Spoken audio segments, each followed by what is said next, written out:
Hello everyone and fucking welcome. I'm Lohab, and today I've decided to wake up from my summer slumber, and then I remembered something. I got a fucking YouTube channel to run. Now, for you, my dear friends, I have a little secret that I would like to share that got revealed to me after an extreme ejaculation that threw me into a post-nut clarity never before experienced by mankind. During this moment of pure joy and pleasure, I saw Jesus, Muhammad, Krishna and Perun playing Uzičko kolo in Serbian region of Kosovo. And when I approached them in my post-nut vision, they whispered something very clear into my ear. Secret of winning every single battle in Age of Empires 2. And we all know, if you win enough battles, eventually you're gonna win the war.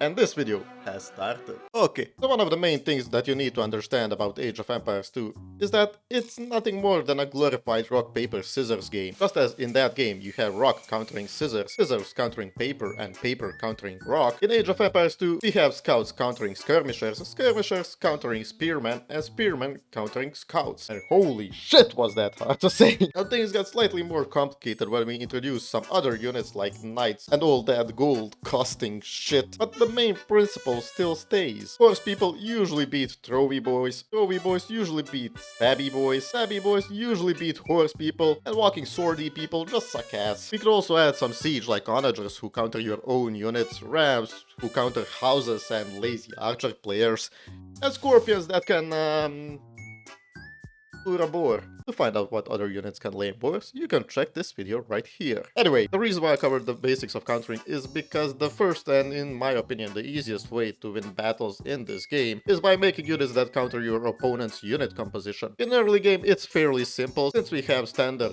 scouts beat archers, beat spearmen, beat scouts, and there are skirmishers who beat archers and spearmen, but lose to scouts and do like 1 damage to villagers. And also there are men-at-arms, which I hate with passion, and I will just say that you can kill them with archers. Now, to know exactly what units you need to make, first you need to know what units your opponent is going to make. Usually you can just guess that, but if you're not trusting yourself to make a correct guess, you can always just send your starting horse guy to see what build order your opponent is doing. In most cases, combination of their civilization and villager distribution will indicate what units they're going to make. I could go more into details with it, and by more details I mean write 2 more lines of text about it in my script, and it will just be the bullshit that you can get the answer to in your local AOE2 Discord server. Anyway, the second, and for us with APM slower than our dead grandfather's reflexes, the hardest way to win battles is to channel your inner Leary and do some split into hit, into backflip, into split, into dodge, into hit, into idle TC for last 2 minutes, into another backflip, into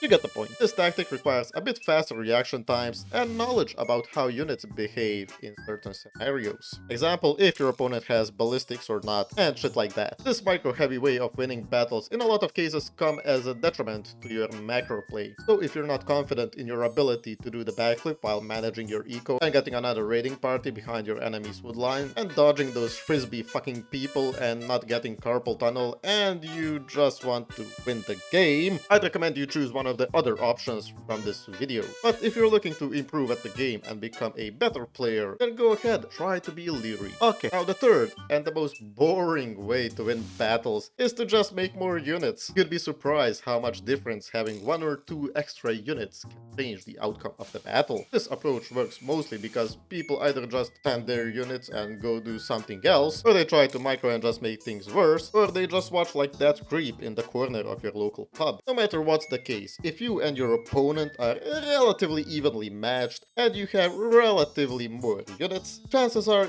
you're gonna win battles. And yeah. Now all that is left for you to do is to press that fucking find match button and lose like a fucking idiot because you're listening to an even bigger idiot. Goodbye.